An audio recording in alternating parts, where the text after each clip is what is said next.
नमो सिद्धार्णं नमो आयर्याणं नमो वज्रायाणं नमो लोये सवशाहूर्णम्। पंच परमेष्टि भगवान की जय। आचार्य श्री गुरुवर कुंद कुंद महाराज की जय। आचार्य श्री गुरुवर विद्यासागर महाराज की जय।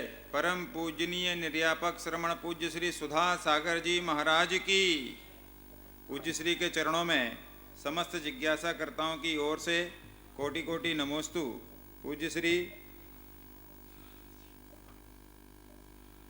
श्रीमती प्रियंका महेंद्र जैन इंदौर से, गुरुदेव नमोस्तु। गुरुवर, जिम्मेदारी मिलना भी सौभाग्य है, लेकिन जिम्मेदारी को निभाना बहुत कठिन है। ये एक कर्ज के रूप में आती है, जिसे अपने सपनों की पूंजी लगाकर पूरा करना पड़ता है। महाराज जी, प्रयास तो सभी के होते हैं अपनी जिम्मेदारी पूरी करने के लिए, लेकिन सफलता कुछ लोग ही प्राप्त कर पाते हैं। ऐसी अवस्था में हमें क्या करना चाहिए? कर्ज तो सभी लेते हैं बैंक से, लेकिन सभी चुका पाते हैं ये कोई नियम नहीं है। गिरवी तो रब सभी रखते हैं वस्तु को साहूकार के यहाँ, कि सभी लोग उसे उठा पाते हैं कोई नियम नहीं है। लेकिन इसका अर्थ ये नहीं है कि तुम्हारा कर्जा माफ हो गया। यदि आपने कर्जा उठाया है और नहीं चुका पाए तो आपकी कुर्की होती है, आपकी संपत्ति को हड़प किया जाता है। जिसने कर्जा दिया है वो आपके प्रति हानि पहुंचा सकता है, आपको दबाव कर सकता है, आपको मार सकता है, आपका जीवन भी ले सकता है। तो ये सब चीज़ें सोचना चाहिए, सोचनी है, विचारनी है। इसी प्रकार आपने जिम्मेवारी ली है और पूरा नहीं कर पाए तो आप उस जिम्मेवारी के कर्जदार हैं, बराबर हैं। तो इसके लिए फिर क्या करें? क्योंकि हर व्यक्ति कर्जा लेता है ये मान के मैं चुका दूंगा, मेरे ये कार्य हो जाएगा, मेरा ये कार्य हो जाएगा, मेरा ये कार्य हो जाएगा, लेकिन फिर चुकाने के लिए उसको बहुत मुश्किल पड़ जाती है। वो कर्जा बढ़ता जाता है।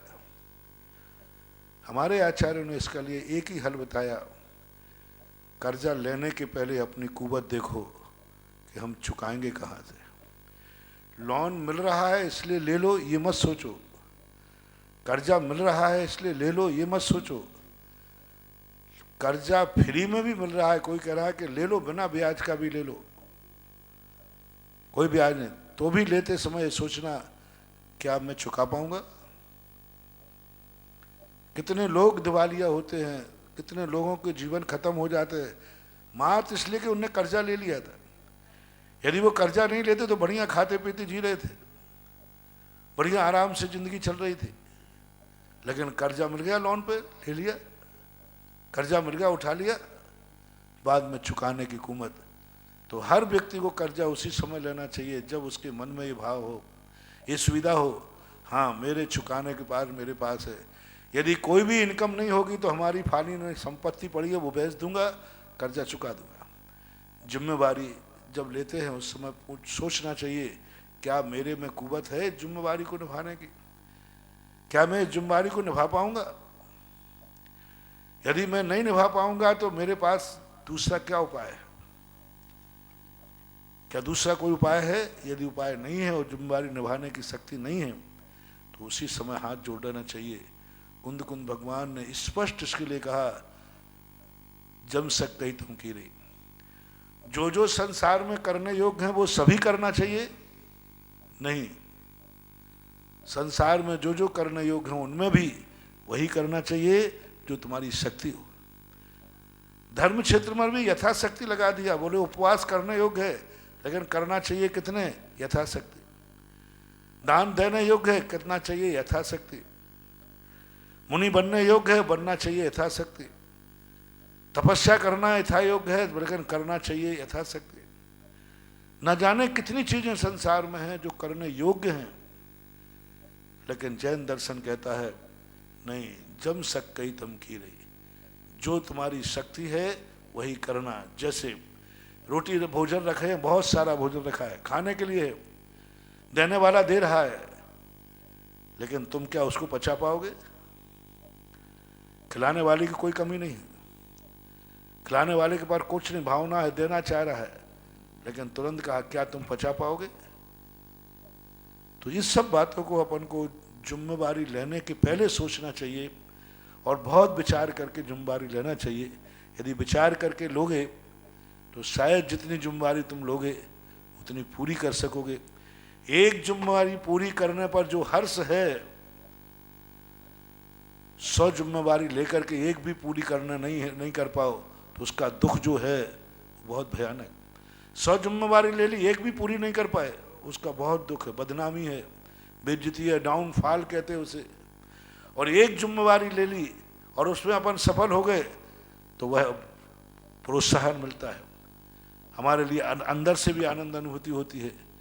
इसलिए कम करो, पूर्ण करो, अच्छा करो। सुनील जैन हरियाणा से, गुरुवर नमोस्तु, जिज्ञासा है कि हर दिन श्री जी के मार्जन अभिषेक शांति धारा से पहले पूजन करना क्या आगम सम्मत है? मजबूरी कहलाता है, अपवाद मार्ग है, पर इससे सामान्यता तो यही अभिषेक के बाद ही पूजन होना चाहिए, एक मूल मार्ग है। कभी कभी अभिषेक लेट होता है, महिलाओं को जाना पड़ता है, कर लेते हैं। कभी आपको ट्रेन गाड़ी से जल्दी जाना है, अभिषेक का समय नहीं, तो इसको अपवाद मार्ग में रखना चाहिए, मूल मार्ग में नहीं।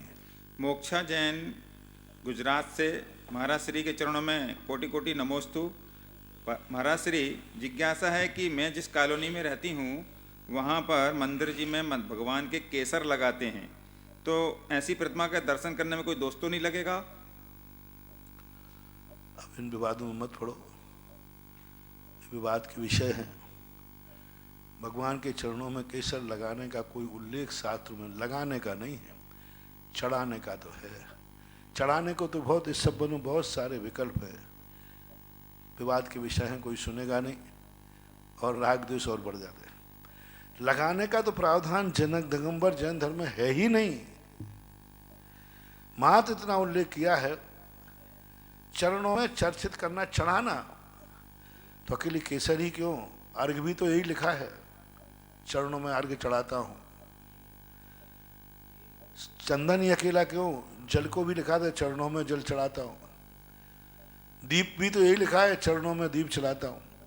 अकेली केसर ही क्यों, सारे 8 द्रव्य चढ़ाओ ना, 8 द्रव्य चढ़ाना चाहिए चरणों में। लेकिन फिर भी चढ़ाते समय मान लो केसर चढ़ाई भगवान के चरणों, अब तो टिपकी रखी जाती है, ये टिपकी रखाना उचित नहीं है। चढ़ाने में और लगाने में अंतर है। शास्त्रों में जो कहा जाता है वो ऐसे ही कहा जाता है, जैसे कहा जाता है जाओ महाराज के चरणों में बैठो, किसी बालक से कहा, तो वो जाकर के सीधा स्टेज पे चढ़ के आया, बोले मेरी माँ ने कहा है महाराज के चरणों में बैठना, इसलिए मैं चरणों में बैठूंगा। कहा तो यही आया है, लेकिन चरणों में बैठा नहीं जाता। हमेशा यही कहते आए चरणों में बैठना चाहिए, लेकिन चरणों में बैठा नहीं जाता। चरणों में बैठने का अर्थ है चरणों के निकट। इसी प्रकार अष्टद्रव्य में कहा यही जाता है चरणों में अर्घ चढ़ाओ, चरणों में द्रव्य चढ़ाओ, लेकिन चरणों में चढ़ाई नहीं जाती, चरणों के निकट चढ़ाई जाती है। मेरी दृष्टि से 8 द्रव्य चरणों के निकट चढ़ना चाहिए, चरणों पर नहीं चढ़ना चाहिए। जैसे चरणों पर बैठने कहा हुआ अभी चरणों में नहीं बैठा जाता, उनके निकट बैठा जाता है, यही है। फिर भी राग द्वेष मत करो, क्योंकि वैसे ही आपसी में व्यक्ति समाज में तोड़ने फोड़ने, क्योंकि वो एक परिग्रह भाव से नहीं लगाने के कारण मूर्ति वंदनीय है, नमस्कार के योग्य है। पूर्वी जैन बड़ोदरा, नमोस्तु महाराज जी, प्रश्न है, आपने बोला था कि देवता के कोई परिवार नहीं होता, पर अभी आपने नंदीश्वर दीप बनाने के बारे में बताया और ये बताया था कि देवता उनके सब परिवार सहित नंदीश्वर दीप जाते हैं, तो महाराज जी फिर परिवार के 2 अर्थ होते हैं। परिवार का अर्थ होता है संतान, कुटुंबी, चाचा चाची, मामा मामी, फुआ फूफी, नाना नानी, एक बहुत बड़ा एक परिवार कहलाता है। वहाँ परिवार का अर्थ लिया गया देव और देवी, बस 2 ही परिवार होते हैं और कुछ नहीं होता। एक देव की अनेक रानी देवियाँ होती हैं, उनको परिवार कहते हैं। सब परिवार दिव्यण गंधन आया है, इसलिए परिवार की परिभाषा शायद मेरे प्रसंग में वहाँ कुटुंब परिवार से होगा, बेटा बेटियों से, भाई बहनों से, चाचा चाचियों से, इनसे संबंध रहा होगा कोई प्रसंग में। और यदि पति पत्नी का परिवार मानते हो तो उनका परिवार होता है। परिवार तो पशुओं के पास भी होता है, क्योंकि उनके पास भी बेटा बेटी तो होते ही। कहते हैं ना, वो पक्षी अपने परिवार के साथ रह रहा है।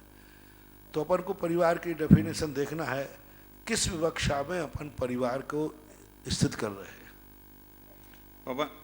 शेखर जैन, सदर, नागपुर।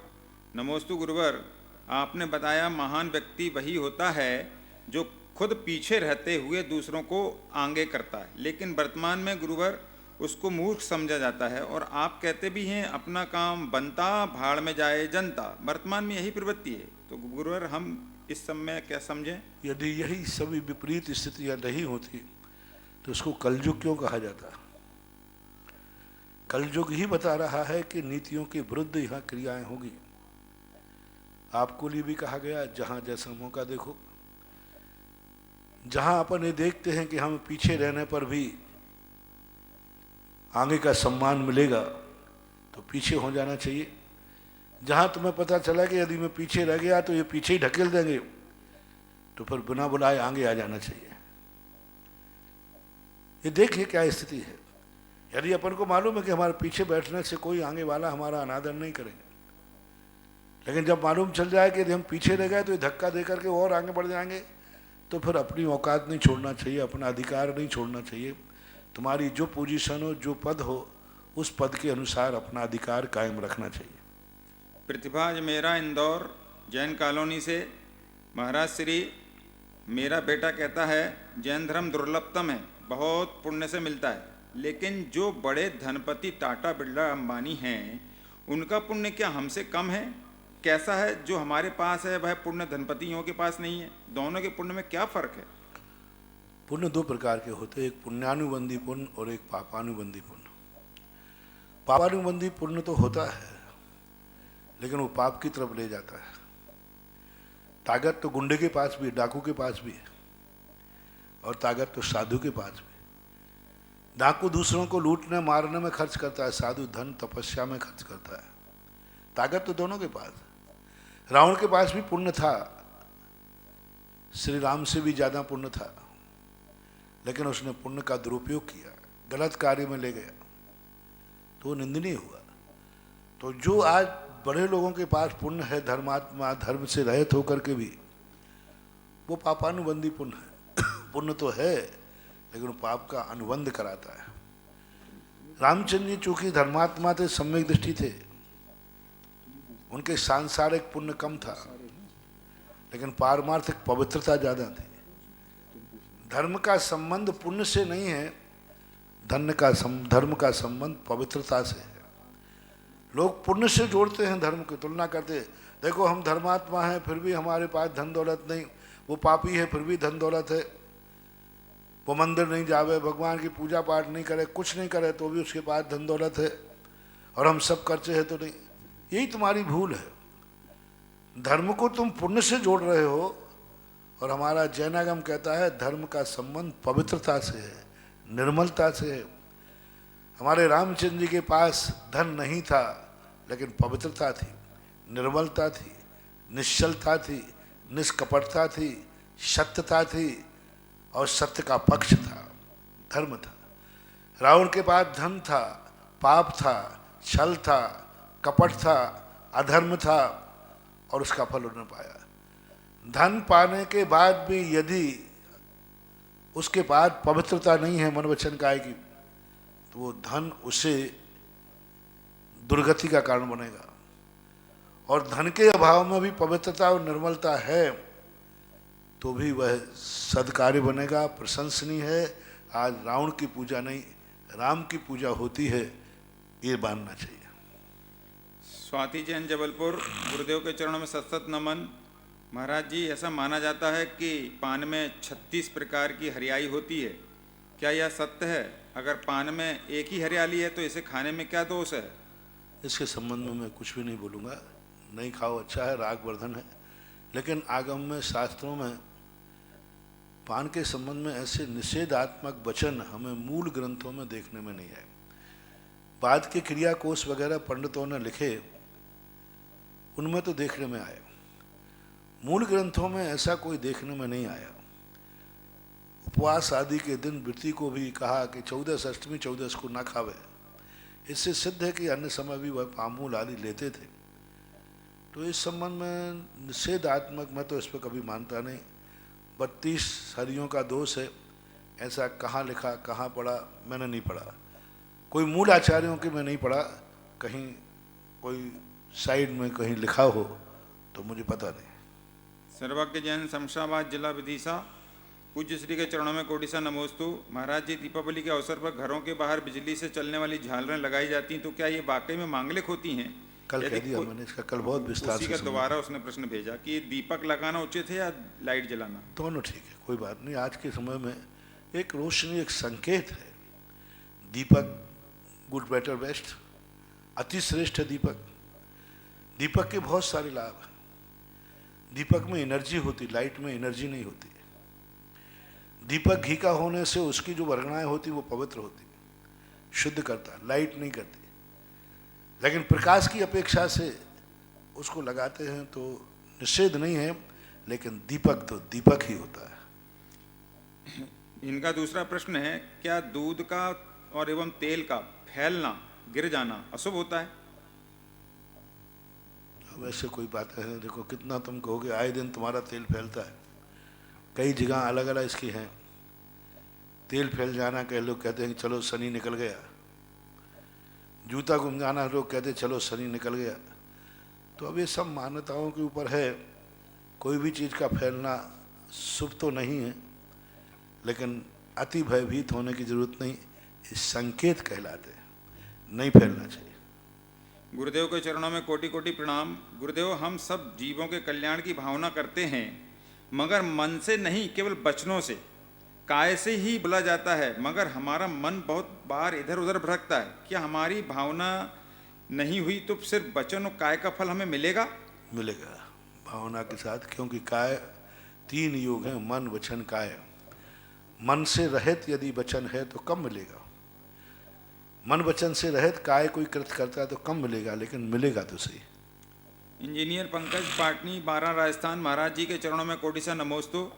मेरी शंका है कि मुनि महाराज के देवलोक होने के बाद उनकी पिच्छी और कमंडल का क्या करना चाहिए? पिच्छी के संबंध में तो यह उल्लेख मिलता है कि जहाँ उनका संस्कार किया जाए वहीं किसी चट्टान पर या किसी पेड़ से लटका देना चाहिए, पिच्छी बांध कर। कमंडल के लिए नहीं, कमंडल अपना वापस लाओ, दूसरे साधुओं के काम आ जाएगा। विजय जैन मुंबई। मुनिश्री को बारंबार नमोस्तु। महाराज जी, जीव और आत्मा की दृष्टि से सब इंद्रिय जीव समान होते हैं। एक रोटी बनाने में अंदाज 30-40 बीजों को नष्ट करना पड़ता है, तो क्या एक रोटी खाने से हमें 30-40 जीवों की हिंसा और उनसे उत्पन्न होने वाली असंख्य वंश की हिंसा का दोष लगेगा? हमारे यहाँ 2 प्रकार के सचित होते हैं, एक जीव सहित, एक योनि सचित। तो जीव सचित का दोष तो आपको नहीं लगेगा, और योनि सचित का जो दोष होता है, यानी जीवों की उत्पत्ति की संभावना है, उसमें जीव हिंसा का दोष तो नहीं आता। आप ग्रस्त लोग हैं, अल्प रहता है दोष, ज़्यादा नहीं। अश्विनी गोधा, जौहरी बाजार, जयपुर। नमोस्तु महाराज जी। नंदीश्वर द्वीप में 52 जिनालय होते हैं। एक एक जिनालय में एक एक प्रतिमा ही होती है या हर जिनालय में 108 प्रतिमाएं होती हैं? प्रत्येक जिनालय में 108 जिनालय प्रतिमाएं होती हैं। नरेंद्र मिश्री लाल, गंगवाल, इंदौर, मध्य प्रदेश। त्रिवार नमोस्तु गुरुवर। गुरुवर, रत्नकर्ण श्रावकाचार्य के 484 पृष्ठ पर बताया गया है कि चौथे काल में पैदा हुआ जीव पंचम काल में भी मोक्ष जा सकता है, किंतु पंचम काल में पैदा हुआ जीव मोक्ष नहीं जा सकता है। तो मेरा प्रश्न है कि चौथे काल में पैदा हुआ जीव पंचम काल तक जीवित कैसे रह सकता है? चौथा काल जब समाप्त होता है तब सभी जीव भी तो मरण को प्राप्त होते होंगे? नहीं, ऐसा कुछ नहीं। ये चौथा काल पंचम काल तो ऐसे बदलते हैं, तुम्हारी तारीख बदलती है। रात के 11 बजे, तारीख 31 के रात के 11 बजे 11:59 पर कोई जीव जन्म हुआ तो वो 12 बज के मर जाएगा क्या? जैसे साल का परिवर्तन होता है ऐसे काल का परिवर्तन होता है। एक सेकंड में तो काल का परिवर्तन होना है।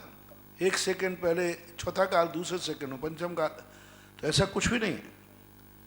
खूब जिंदा रहते, एकदम मरण को प्राप्त नहीं होते हैं, रहते हैं, मोक्ष जाते हैं। जितेंद्र जैन सोनितपुर, नमोस्तु गुरुदेव। मैंने जिनोदय क्षेत्र के दर्शन किए, अच्छा लगा, लेकिन क्षेत्र पर भरत भगवान और भगवान आदिनाथ लगभग 4 साल से टीन शेड के नीचे रखे छोड़ दिए गए हैं। क्या होगा आपके प्रथम क्षेत्र का? जिनोदय तीर्थ क्षेत्र सिरोंज। जिनोदय तीर्थ क्षेत्र टीन शेड के नीचे कहाँ रखे? संभवनाथ भगवान को तो बनाया गया था व्यवस्थित उस ढंग के। अब सारी चीजें साधु के जुम्मे थोड़ी है। साधु तो एक संकेत दे सकता है, इशारा कर सकता है। भक्तों के क्षेत्र भक्तों को बनाना चाहिए, कार्य करना चाहिए। सिरोंज इतनी अच्छी समाज, बड़ी समाज है। एक छोटे से 40 घर की समाज आमा इतना बड़ा तीर्थ क्षेत्र बना लिया। सिरोंज में तो कई 100, 150, 200 घर है। सबसे बड़ी चीज वहाँ का दुर्भाग्य है कि सब लोग अपने अपने मंदिरों में बचे। बड़े मंदिर का ग्रुप अलग है, पचकनी मंदिर का ग्रुप अलग है, छोटे मंदिर का ग्रुप अलग है, फिर वो कोई हाजीपुरा क्या बोलते हैं वहाँ का अलग है। सब अपने अपने मंदिरों की अपनी अपने उसमें बटे हुए हैं और उन्हीं का उपयोग होता है। और नसिया जो क्षेत्र जिनोदय क्षेत्र है, या उसकी दशा ऐसी है कि 7 मामाओं का भांजा भूखा सो गया। क्योंकि वो सबका है तो सब सोचते अपनी थोड़ी है, अपनी थोड़ी है, अपनी थोड़ी है। और बाहर के लोगों का ज़्यादा, वो तीर्थ क्षेत्र की जो कमेटी है वो सिरोंज तक सीमित है। यदि वही क्षेत्र पूरे भारतवर्ष से तीर्थ क्षेत्र बन जाए, कोई जरूर नहीं कि वहाँ सिरोंज का ही अध्यक्ष हो, पदाधिकारी। भारतवर्ष जैसे अभी थोबन जी का हुआ दर्शनोदय तीर्थ क्षेत्र, पूरी समाज ने मिलकर के थोबन क्षेत्र को अकेले अपने एरिया का नहीं रखा, पूरे भारतवर्ष से घोषित कर दिया। देखो कितने लोगों के भाव हुए, कितना विकास हो रहा है। राजस्थान में जितने क्षेत्र हैं इनको हमने सीमित नहीं रहने दिया, सबको असीम किया। तो जब वो क्षेत्र अपना असीम हो जाएगा तो एक तरीका बढ़ सकता है। और या फिर सिरोंज वाले समाज के लोग ये माने कि अपने अपने मंदिर तो मात मजबूरी में है, दर्शन पूजन के लिए है, तीर्थ क्षेत्र तो जिनोदय तीर्थ क्षेत्र ही है। तुम्हारे सारे सिरोंज के लोग अपना भाग्य माने कि मेरे कितने भाग्य हैं कि हमारे पास एक इतना बड़ा तीर्थ क्षेत्र है, इतनी बड़ी जमीन है। दुनिया के लोग तीर्थ क्षेत्रों के लिए जमीन और स्थान चाहते हैं, तुम्हारे पास तो है। यदि पूरी समाज एकजुट होकर के चाहे तो जिनोदय तीर्थ क्षेत्र 5 साल में अंतर्राष्ट्रीय तीर्थ क्षेत्र बन सकता है। पूरी समाज यदि जुट के एक हो जाए और एक लोग, सब लोग अपने आप में कटिबद्ध हो जाएं, तो ऐसी बात है। इसलिए कुछ अपनी कमियां भी देखो, मेरे लिए उल्हाना मत दो। कुछ अपनी समाज की भी, सिरोंज का भी बंटवारा देखो किस ढंग से। कितने उनके लिए अपने अपने मंदिरों से इतना राग है, और क्षेत्र के प्रति तो ऐसे ही मानते हैं जैसे कि कोई वो, अरे हमारा ही थोड़ी क्षेत्र है, हमारा थोड़ी क्षेत्र है। 7 मामाओं के भांजा भूखा सोने वाली बात हो जाती है। आरसी जैन जयपुर से, नमोस्तु महाराज जी। महाराज जी, आज गंभीर सागर जी महाराज के प्रवचन सुने। उन्होंने बताया कि अशाता कर्म के उदय आने पर उसको दूसरों को बताने पर औसत आकार में ज़्यादा बढ़ जाता है। यह कैसे महाराज जी? पूज्यवर उमा स्वामी महाराज ने तत्वार सूत्र के अंदर लिखा, दुख शोक तापा क्रंदन परिवेदनान्यान्य सदवेद्यस्य। असाता वेदनी गंध के कारण में कहा कि अपना दुख ऐसा व्यक्त करना दूसरों के सामने वाला भी दुखी हो जाए। हम तो दुखी थे ही, हमारा दुख सुनकर के वो और दुखी हो गया, तो हमने सामने वाले को दुखी कर दिया। तो उसमें असाता वेदनी कर्म का आश्रय होता है, ऐसा तत्वार सूत्र के अंतर्गत आया है। अंकुर जैन, नई टिहरी, उत्तराखंड। महाराज जी नमोस्तु। राजा बिंदुसार को राजा शरणक बताया गया है, जो महावीर भगवान के समव शरण में मुख्य श्रोता था, परंतु उनके पिता राजा चंद्रगुप्त को अंतिम श्रुत केवली का शिष्य बताया जाता है। क्या राजा शरणक कोई दूसरा राजा थे या राजा चंद्रगुप्त मौर्य ना होकर वो चंद्रगुप्त विक्रमादित्य थे?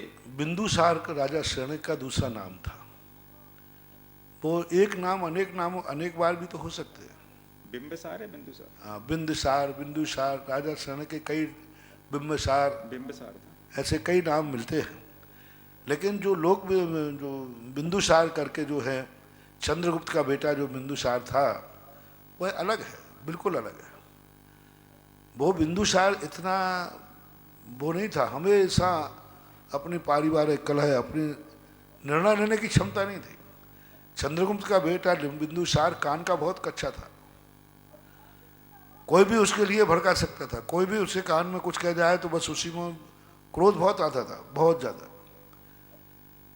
तो इसलिए उनके बिंदुसार के चंद्रगुप्त ने अखंड राज्य की स्थापना की, भारत की, अखंड भारत की। धनानंद से राज्य छीन करके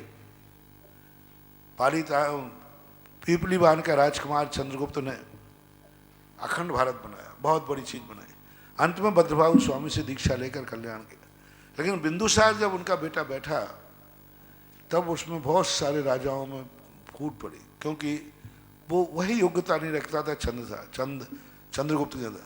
लेकिन बिंदुसार का बेटा जो अशोक हुआ, वो चंद्रगुप्त जैसा सम्राट हुआ, विवेकी था, हालांकि क्रोधी बहुत था, बहुत क्रोधी था। सम्राट अशोक को जिंदगी में जितने भी घटनाएं आई, संकट आए, क्रोध में, आवेश में, हृदय से अपनी बातें सोचता है, संवेदनशील था। बस सत्य के पक्ष में यदि कोई बोलता है विपक्ष में, तो आपे से बाहर हो जाता है। तो उसे संकट आए, लेकिन फिर भी सत्यवादी और धर्मात्मा होने से चंद्रगुप्त की जो भावनाएं थी, वो सम्राट अशोक ने पूरी की। तो ये चंद्रगुप्त, बिंदुसार और अशोक, ये सब पंचम काल के जीव है, जिनका राजा शरणक से कोई संबंध नहीं। 32 वर्षों से निरंतर जिज्ञासा समाधान कराने वाले ऐसे निर्यापक क्षमण मुनि पुंगव श्री सुधासागर जी महाराज के चरणों में जिनवाणी व सुधा कलश के दर्शकों द्वारा बारंबार नमोस्तु नमोस्तु नमोस्तु। तपोदय तीर्थ क्षेत्र पर चल रही योजनाओं में एक ऐसे परिवार ने सौभाग्य प्राप्त किया है, जिन्होंने सहस्त्रकुट जिनालय, जो विशाल जिनालय 121 फुट का लगभग ऊंचा जिनालय बनेगा, उसमें एक प्रतिमा का सौभाग्य है। और साथ में विश्व के बड़े बाबा पार्श्वनाथ भगवान के समक्ष एक भक्तामर आजीवन, असीमकालीन आजीवन भक्तामर विधान, और एक चंद्रोदय तीर्थ क्षेत्र आदिनाथ भगवान के समक्ष असीमकालीन भक्तामर विधान में ये तीनों सौभाग्य एक ही परिवार ने प्राप्त किए हैं। श्रीमती अनोखी बाई की पुण्य स्मृति में मानकचंद जी दानोतिया सारोलावाल के शतायु होने पर परिवार वीरेंद्र कुमार, शकुंतला, विमल, गुणमाला, ज्ञानचंद, शशिकला, केवलचंद, कल्पना, सौभाग्यमल, संगीता, महेंद्र कुमार, अभिलाषा, डॉक्टर देवेंद्र कुमार, सीमा दानोतिया परिवार दादावाड़ी कोटा। मतलब मानकचंद जी दानोतिया जो 100 साल के हो गए, इस उपलक्ष्य में इन्होंने ये 3 सौभाग्य प्राप्त किए। आमा वाले, हाँ आमा वाले में, सारोला वाले। और तपोदय तीर्थ क्षेत्र पर वृक्षारोपण में एक नाम आया है, मोहित जैन उदयपुर से 5100 रुपये की राशि से विश्व की सबसे मनोज्ञ, अलौकिक, सुंदर, अतिशयकारी आदिनाथ भगवान के समक्ष असीमकालीन आदिनाथ भक्तामर विधान में नाम आए हैं। विजय जैन, वृत्ति जैन, विवेक, विनीत, विकास निवासी बरेली जिला रायसेन।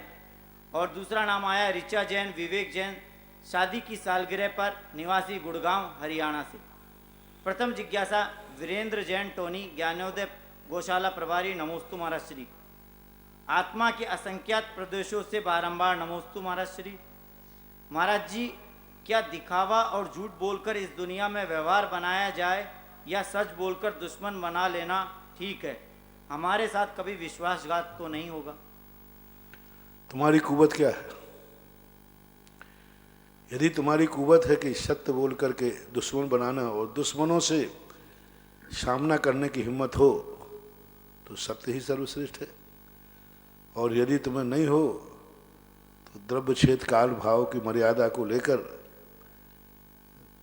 तदनुसार कई बार हवाओं के अनुकूल बहना पड़ता है। नदी में जब अधिक बाढ़ होती है तो जिस तरफ धार बह रही है कुछ दूरी तक वहाँ बढ़ना पड़ता है, लेकिन दृष्टि में ये रखना चाहिए ये गलत है। कभी यदि गलत का सहारा लेना भी पड़ता है तो अपनी दृष्टि में उसको सही नहीं मान लेना चाहिए। उसको ये मानना चाहिए कि गलत है लेकिन मेरी मजबूरी है, क्योंकि सीधे हाथ से घी नहीं निकल रहा है इसलिए टेढ़ी उंगली करना पड़ती है। ये मार्ग नहीं है, ये मजबूरी कहलाती है। अगली जिज्ञासा निधि जैन, गुवाहाटी, आसाम से। नमोस्तु महाराज श्री, आज आपने प्रवचन में बताया कि ईशान कोण में पूज्य घर बनाओ तो उसमें भगवान की फोटो का मुख किस तरफ रखें और मंगल कलश किस जगह रखें? उसमें भी अपने ऐसे रखें इस ढंग से कि जहाँ पूरब उत्तर को उनका मुख पड़ जाए, और क्या है, ऐसे रख लेना चाहिए जैसी सुविधा होती है। पूरब पश्चिम को यदि उनका पूरब उत्तर को मुख होता है अच्छा है, कलश को पूरब उत्तर के किसी भी स्थान पर रख सकते हैं। और फोटो का मुख बता दिया। हे गुरुवर नमोस्तु। लेकिन उसमें भगवान की मूर्ति नहीं रखना, कदापि नहीं रखना। मेरा प्रश्न है कि अष्टानिका पर्व की जो मतलब कि ईशान कोण में भगवान की फोटो नहीं रखनी। मूर्ति कह रहा हूँ, मूर्ति नहीं रखना चाहिए, फोटो वगैरह रख सकते हैं, कोई बात नहीं। अष्टानिका पर्व की जो 5वीं जाप है ओम ह्रीम पंच महालक्षण संज्ञाय नमः, इसका क्या अर्थ है? ओम ह्रीम पंच संज्ञाय लक्षण संज्ञाय नमः। देखना पड़ेगा, क्योंकि कोई भी प्रसंग होते हैं ये वहाँ के जो वर्णन होता है, मारना होता है, उसके अनुसार होता है। अगली जिज्ञासा पुनीत जैन, खांदू कॉलोनी।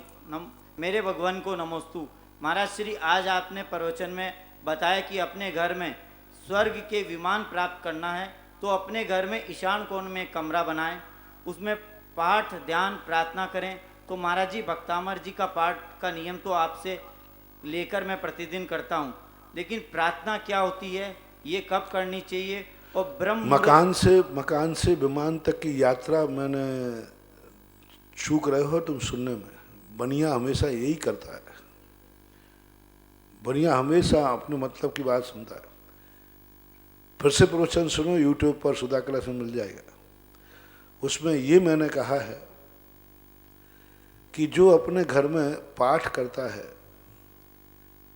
अपने घर को पूज्यता का स्थान बनाता है, वो फुटपाथ पर जन्म नहीं लेगा। विमान के जन्म के लिए तो हमने दूसरी बात बताई। मकान से विमान तरफ जाने के लिए तो मैंने ये कहा है कि मकान बनाया है तो भगवान के पास भी एक घरवाला बनाओ, मकान बनाया है तो गुरु के संतशाला में कमरा बनाओ, मकान से विमान की तरफ जाना है तो धर्मशाला में कमरा बनाओ, मकान से विमान में जन्म लेना है तो एक गरीबों के लिए मुसाफिर खाना बनाओ जहाँ वो रात रह सकें, बरसात रह सकें।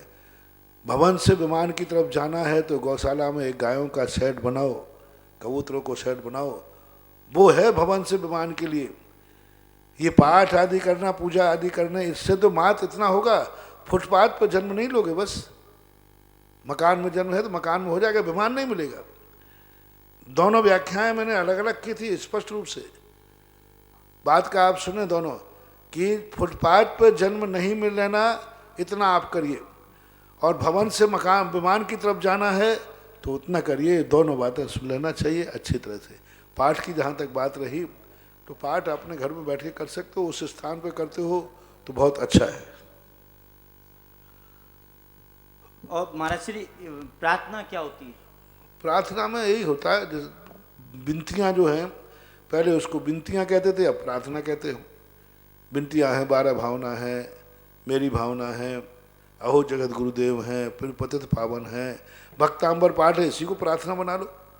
एक ही भाव स्रोत है, कल्याण मंदिर स्रोत है, इन सबको प्रातःकाल पढ़ना ये प्रार्थना हो जाती है, इतना मान लीजिए। ब्रह्म मुहूर्त का कोई समय है? ब्रह्म मुहूर्त के संबंध में हमने कहा था 48 मिनट का ब्रह्म पहर और ब्रह्म मुहूर्त। ब्रह्म पहर तो 3 घंटे का होता है, और ब्रह्म मुहूर्त जो है, ब्रह्म पहर का दूसरा नाम मनोहर प्रहर भी है। रात्रि के 4 पहर होते, उस अंतिम पहर के लिए 3 घंटे का होता है, उसे मनोहर प्रहर की संज्ञा भी कुछ लोगों ने दी है। और ब्रह्म मुहूर्त का अर्थ होता है सूर्य उदय के पहले 48 मिनट अथवा 24 मिनट पहले, ऐसा माना है। अगली जिज्ञासा ऑडियो की।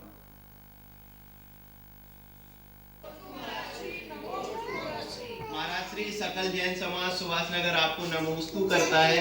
महाराज श्री आपके द्वारा पार्श्वनाथ भगवान की 71 इंच प्रतिमा जी प्रतिष्ठित होकर सुभाषनगर जबलपुर मंदिर में आई है, एवं नवीन जिनालय का निर्माण कार्य पूर्ण हो गया है। सकल जैन समाज हो गया, सुभाषनगर हो गया। नहीं, ये वेदी के लिए आशीर्वाद चाहिए पूरी समाज। कार्यक्रम 10, 11, 12 दिसंबर को होना है। आप आशीर्वाद दें महाराज श्री की वह कार्यक्रम सानंद निर्विघ्न संपन्न हो। नमोस्तु महाराज श्री। आशीर्वाद, सभी समाज के लिए आशीर्वाद, अच्छा कार्य करो। और इस मंदिर के संबंध में पहले बोल चुका हूँ। अगली जिज्ञासा ऑडियो की। ललितपुर से शीलचंद जैन अनौरा एवं पंचायत समिति क्षेत्रपाल प्रबंधकगण सभी भक्तंबर पाठ करने वाले का भक्तंबर प्रेरणा देने वाले निरापक मुनि पुंगा श्री सुदासा महाराज को त्रिवार नमोस्तु। गुरुवार तारीख 3/12/12 को आपने ललितपुर क्षेत्रपाल जी मंदिर में अखंड पाठ भक्तंबर का पाठ का आशीर्वाद दिया था, तो वह 8 साल पूरी हो चुकी हैं। कल 3/12/12 को 9वीं साल में प्रवेश कर रहा है, और वह कि हम ग्रह प्रवेश कर रहा है, तो वह हम सब लोग सामूहिक रूप से मनाना चाहते हैं। हे गुरुवर, आप ऐसा आशीर्वाद दें कि आगे अभी तो 1300 के लगभग भक्तंबर करने वाले आगे और भी ज़्यादा हों। हे गुरुवर, आगे और भी ज़्यादा हों। कल हमारी बहन जी ने एक प्रश्न रखा था कि अभिनंदन भगवान का पाठ एवं मंत्र होना चाहिए। हे गुरुवर, हम सभी चाहते हैं, लेकिन क्षेत्रपाल जी मंदिर में बड़े बाबा का मंदिर और नंदीश्वर आदि सभी शीघ्र ही तैयार हो रहे हैं। हे गुरुवर, वही मंत्र होगा जो वहाँ बड़े बाबा जिस नाम से विराजमान होंगे, और वही जिस प्रकार मुख्यमंत्री जिला को घोषित करता है, उसी प्रकार हे गुरुवर, आपने एक दिन अपने प्रवचन या शंका समाधान में ललितपुर को घोषित किया है। यह ललितपुर तो हमारा है, और दूसरे साधुओं ने भी यह घोषणा की कि ललितपुर तो मुनि पुंगव सुदासागर महाराज की नगरी है। तो हे गुरुवर, जो भी हो वह प्रत्यक्ष में लेना चाहते हैं ललितपुर वाले, परोक्ष में नहीं लेना चाहते। हे गुरुवर, शंका का समाधान करें। हे गुरुवर, जिज्ञासा का समाधान करें। और इतनी बड़ी शंका हो गई कि अब समाधान की कोई गुंजाइश ही नहीं रही। अब शंका ही पता नहीं क्या थी। आशीर्वाद मांग रहे हैं भक्तामर जी के लिए। हाँ, आशीर्वाद है मेरा। और सबसे बड़ी 8 चीज साल है, भी हो गए। कल 8 कल 8 साल हो गए। शंका छोटी करे तो अच्छा रहता है, समाधान करने में सुविधा होती है। पहली बात है कि आज ललितपुर वालों को 8 साल हो गए, तो कम से कम एक नियम, एक अभियान चलना चाहिए। पंचायत के जब चुनाव होते हैं तो घर घर चुनाव प्रचार के लिए लोग जाते हैं, वोटों को मांगते, हाथ जोड़ते चुनाव के समय। ललितपुर का चुनाव कोई कम नहीं होता, विधानसभा के चुनाव से कम नहीं है। पंचायत को भी 8 साल हो गए। क्या पूरी पंचायत ने सोचा कि हम घर घर जाते हैं वोट मांगने के लिए, चुनाव में खड़े होने पर, अपना परिचय देने पर, क्या घर घर जाकर के हाथ जोड़ के कहा कि अपने नगर में अखंड भक्तांबर पाठ हो रहा है, आपके घर का एक सदस्य प्रतिदिन भक्तांबर पाठ में बैठेगा। 1300 क्या, वहां तो हजारों की जनता है। 50,000 से ऊपर किसान समाज मानी जाती है, तो कितनी जनता वहाँ होना चाहिए क्षेत्रपाल के अंदर। तो 8वें साल में आप नए घरों को जोड़ें, नए परिवारों को जोड़ें और नए परिवारों के पास जाकर के प्रयास करें कि ऐसा महान भक्तांबर 8 साल से अखंड चल रहा है, आप लोगों को इस प्रकार से प्रति घंटे, वहाँ मेरी भावना है हर घंटे 24 घंटे में 108 लोग सदा उस भक्तांबर पाठ में बैठे रहें, यह भावना मेरी है। यदि 8वें साल का चाहते हो तो अब 24 घंटे, एक प्रति घंटे, जब भी वहाँ कोई भी घंटा हो 108 लोग वहाँ भक्तांबर पढ़ने वाले बैठे रहें, चाहे रात के 10 बजे चाहे 11 बजे। अब 108 एक घंटे के तो 24 घंटे में कितने हुए? 2500 लगभग, थोड़ा 2600। अब 2500-2600 लोग कोई बड़ी बात नहीं है। जहाँ 50,000 से ऊपर की समाज हो वहाँ मात्र 2500 लोगों को ये संकल्प करना है और प्रति घंटे 108 व्यक्ति भक्तांबर पढ़ेंगे। ये पंचायत, ये क्षेत्रपाल के प्रबंधक गण ये नियम ले लें।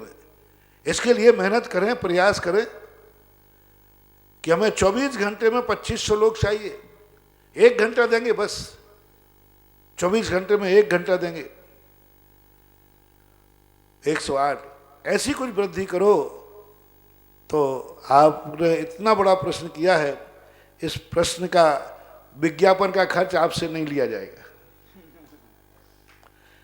टीवी और लाइव में तो 1-1 सेकंड का विज्ञापन का पैसा होता है, बता दो, सेकंड के हिसाब से चलता है।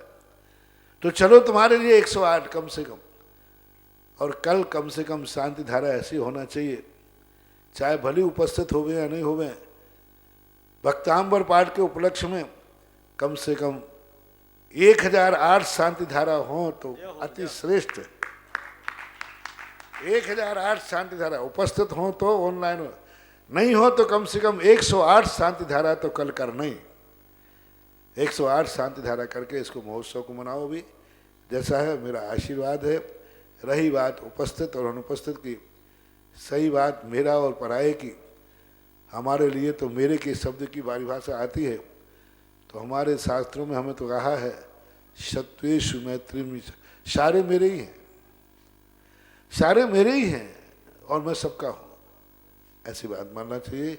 उपस्थिति अनुपस्थिति ये कब कैसा नियोग की बातें हैं, संयोग की बातें। अगली जिज्ञासा। नमस्ते महाराज जी, मैं आशिका जैन नसीराबाद से। महाराज जी, मेरी जिज्ञासा यह है कि मेरी भावना के पाठ में आता है, नहीं सताऊं किसी जीव को, झूठ कभी नहीं कहा करूं, वर्धन वनिता परनल भाऊं, संतोष शामृत पिया करूं। तो महाराज जी, क्या इसमें हम लड़कियां परधन वनिता की जगह परधन परनल बोल सकते हैं क्या? कृपया मेरी जिज्ञासा का समाधान कीजिए। नमस्ते महाराज जी। बोल सकते हैं, पुरुष प्रधानता को लेकर के लिखा जाता है, क्योंकि स्त्री भी बोल सकती हैं पर पुरुष बोल सकते हैं, कोई बात नहीं, बोल सकते। परम उपकारी निर्व्यापक श्रमण मुनिश्री 108 सुधासागर जी महाराज जी के चरणों में कोटिशः नमोस्तु नमोस्तु नमोस्तु। महाराज जी, मैं आन्या जैन 11वीं कक्षा से सुधासागर छात्रावास की छात्रा हूँ। इसी साल से हम सभी छात्राओं को इस छात्रावास में ज्ञान प्राप्त करने का महान सौभाग्य प्राप्त हुआ। हम सुबह 6 बजे से इष्टोपदेश और द्रव्य संग्रह जैसे महान ग्रंथों का अध्ययन कुशल शिक्षिकाओं द्वारा कर रहे हैं। संस्थान के सभी सदस्यों का हमारे लिए इतना अच्छा सहयोग है कि हमारी धार्मिक और स्कूल की कक्षाएं सुचारू रूप से चल रही हैं और समय समय पर हमारी प्रतिभा बढ़ाने हेतु कार्यक्रम भी होते रहते हैं। महाराज जी, ऐसी विपरीत परिस्थिति में भी हम ऑनलाइन पढ़ाई कर पा रहे हैं, तो हमने पूर्व जन्म में ऐसा कौन सा कर्म किया होगा जो हमारे इतने पुण्य कर्म का उदय चल रहा है? महाराज जी, आपके द्वारा हमारे ऊपर बहुत महान उपकार हुआ है। अब हमारा पूरा संस्थान परिवार यही भावना भाता है कि जल्द से जल्द हम आपके चरणों के रज का स्पर्श कर साक्षात आपके आशीर्वचन सुनने का सौभाग्य प्राप्त कर पाए। इसी मंगल भावना के साथ नमोस्तु नमोस्तु नमोस्तु। ये तो भावना रख दी अब जिज्ञासा में, ये तो जिज्ञासा समाधान है। यहाँ तो भावना आपने रख दी, अब भावना के ऊपर मैं क्या बोलूँ। जिज्ञासा तो आपने कुछ कही नहीं। बहुत अच्छा है, बढ़िया है, चल रहा है। सुमन संस्कृति संस्थान सांगानेर बहुत बड़ा उपकार भारत देश के ऊपर कर रहा है। समय समय पर ऐसे महामारी, विश्व स्तरीय महामारी के समय भी संस्थान ने दोनों बालक बालिकाओं के बच्चों के लिए स्वाध्याय से वंचित नहीं रहने दिया। सबने अपनी अपनी शक्ति प्रमाण अध्ययन अध्यापन करा रहे हैं। और यह स्थितियां आज के समय पर जो घरों में बैठे हैं, कम से कम घरों का समय व्यर्थ न जाने दें, इसका धर्मोपयोग करें। महिलाएं, बच्चियां हैं, वैसे ही बाहर घूमने घामने के लिए आज का समय ठीक नहीं है। ऐसे समय पर आप लोगों को धर्म का स्वाध्याय अध्ययन करना चाहिए। बुरे दिनों का जितना ज़्यादा उपयोग धर्म कार्य में हो, तो वे बुरे दिन कभी हमारा कुछ बिगाड़ नहीं पाते। बुरे दिन तो आते हैं, आ रहे हैं, लेकिन यदि हमारा समय अधिक से अधिक समय धर्म ध्यान में बीतेगा तो वो बुरा समय, बुरी बीमारी, बुरा व्यवहार हमारे जीवन को कुछ बिगाड़ नहीं पाएगा। इसलिए ऐसा बुरा समय तुम्हारे परिवार के लिए बिगाड़ का कारण न बने, इसलिए समय समय पर हमने यहाँ से विधान, पूजन, संस्थान से अध्यापन ऑनलाइन कराने की सारी व्यवस्थाएं की गई हैं, कर रहे हैं। बहुत आशीर्वाद। ऐसा महाराज श्री, एक विधान ललितपुर अभिनंदन नाथ भगवान के बीजाक्षर वाले के लिए नाम आया है। अभी नहीं, ये अभी अच्छे नहीं। इनकी जिज्ञासा भी है। नाम कुछ भी हो, अभी कोई नाम नहीं लिया जब तक वहाँ की पंचायत, वहाँ की स्थिति नहीं बनती है। मैं तो प्रश्न आया था तो उसका समाधान किया है। अभी जहाँ की कमेटी कर लेती है वहीं के लिए व्यवस्था है। अभी माँ चांदखेड़ी का लिए और यहाँ बिजोलिया के लिए ही यहाँ नाम प्रस्तावित लिए जा रहे हैं। अन्य स्थानों के नाम अभी यहाँ नहीं, बाद में देखें। एक जिज्ञासा अनुपम चौधरी, समाज सेवी, ग्वालियर से। नमोस्तु महाराज श्री, आपने महावीर जयंती पर एक महावीर स्वामी का बीजाक्षर सहित मंत्र दिया था, वो जाप हमारा प्रतिदिन चल रहा है। तो गुरुदेव जाप से अब मतलब बहुत दिन हो गए, तो ये जाप लगातार करते रहें? करते रहे। अगली जिज्ञासा ऑडियो। परम पूज्य गुरुवर्य निर्यापक श्रमण मुनि पुंगव श्री सुधा सागर जी महाराज के चरणों में अखिल भारतवर्षीय दिगंबर जैन विद्वत परिषद की ओर से सुरेंद्र भारती परिवार का त्रिवार नमोस्तु। परम पूज्य मुनि श्री, हमारे तीर्थंकरों ने पूर्व में लोक कल्याण की भावना भाई, जिसके परिणाम स्वरूप उन्हें तीर्थंकर प्रकृति का बंध हुआ। आज जो हमारे मंदिर या संस्थाएं हैं जिनमें भरपूर धनराशि जमा है, वे बैंकों में रख कर के मात्र ब्याज उगाते रहते हैं और अपनी खाता बही की पूर्ति करते रहते हैं। उस पैसे का कभी भी उपयोग नहीं करते। ऐसे लोगों के लिए आपका क्या संदेश है कि वे किस प्रकार प्राप्त धन को लोक कल्याण के मार्ग में लगाएं? हमारा समाज आज, बहुत सारा समाज शिक्षा से वंचित है, स्वास्थ्य से वंचित है और कहीं कहीं तो आर्थिक अभाव इस हद तक है कि उनके सामने रोजी रोटी का भी संकट है। क्या हमारे इन धर्मायतनों का यह कर्तव्य नहीं बनता कि वे इस दिशा में भी आगे बढ़ें? यदि ऐसा कर सके, आज बंगाल, बिहार, झारखंड आदि में अनेक लोग ऐसे हैं जो हमसे बिछुड़ गए हैं, जिन्हें हम सराक बोलते हैं। यदि उन्हें हमने वापस मूलधारा में सम्मिलित करने के लिए प्रयास नहीं किए तो हमारे जैनत्व की, समाज की बहुत बड़ी हानि होगी। आपसे मार्गदर्शन की अपेक्षा है। नमोस्तु गुरु। पहली बात है कि मंदिरों और ट्रस्टों के पास जो पैसा होता है ये दान दातारों का होता है। दान दातार के परिवर्तन के बिना कमेटी परिवर्तन नहीं कर सकते। दानियों ने जिस उद्देश्य से पैसा दिया है उस उद्देश्य को परिवर्तन करने का अधिकार कमेटी को नहीं है। यदि मान लो उसने पैसा दिया है, पहली बात तो दिगंबर जैन मंदिरों में इतना पैसा है नहीं कि उसके लिए कोई बहुत बड़े कार्य किए जाए।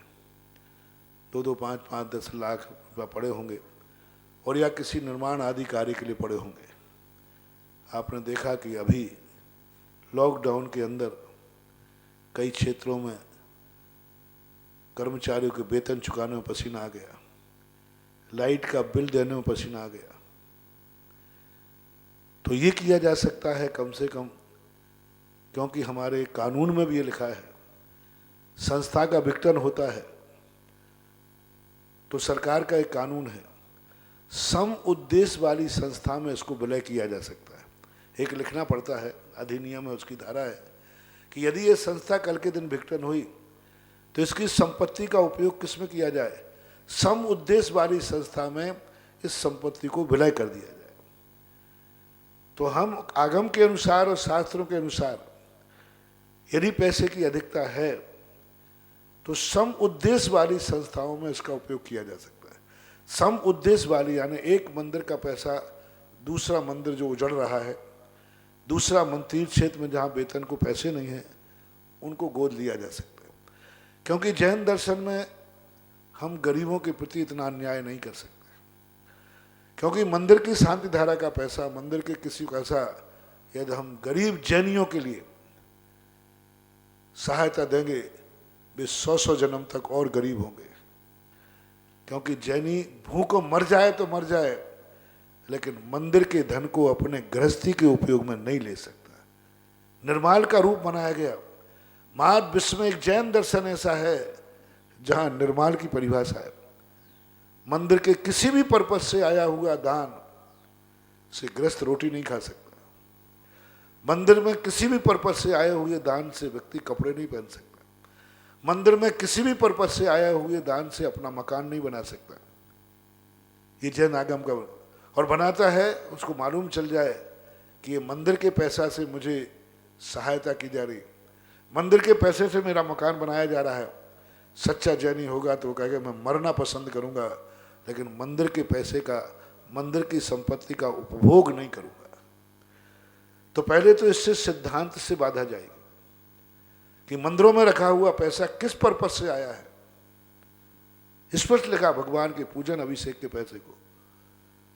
दूसरी बात, कमेटी ये कार्य कर सकती है, दान दातार लोग उस पर्पज से पैसा देवे जिस पर्पज से गरीबों की सहायता के लिए। जैसे अभी बाढ़ आई थी महाराष्ट्र में, हमने किसी मंदिर से पैसा नहीं दिलवाया, किसी शांति धारा का पैसा नहीं भेजा, क्योंकि भी हमारे जैन बंधु थे, उनको ये पैसा भेज करके उनकी दुर्गति नहीं कराते।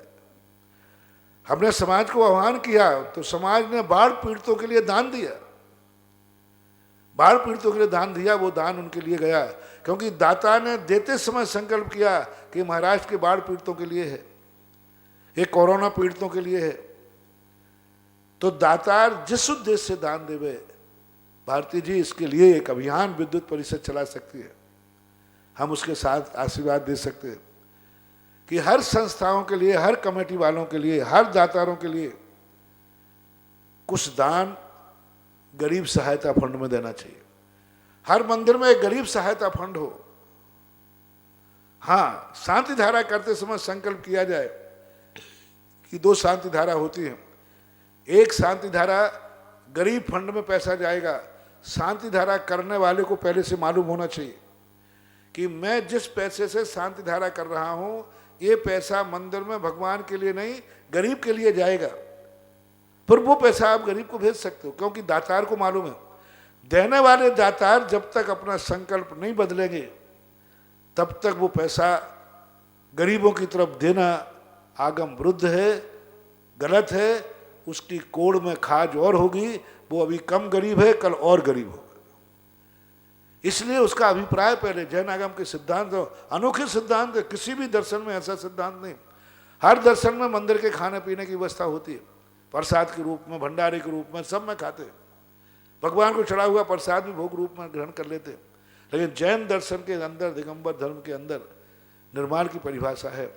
तो ऐसा सोच, ऐसा विचार हम मन वचन काय से कभी सोच भी नहीं सकते और अनुमोदना भी नहीं करेंगे।